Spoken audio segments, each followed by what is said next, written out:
today we'll talk about how can you fix this problem or know how you can do that on your Asphalt app. So all you have to do, so you just click here on settings.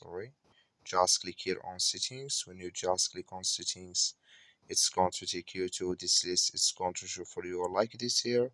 So then you go down, just keep going down, click here on apps. You come to apps list here, and here you're looking for Asphalt app, or just click on search. Then here add Asphalt app, it's going to show for you like this. Click on it. So then it's going to take you to this list. Click here on for stop.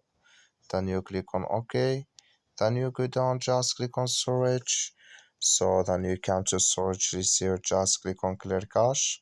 Then all you have to do, so you just restart your phone, install it again, then it's going to work with you.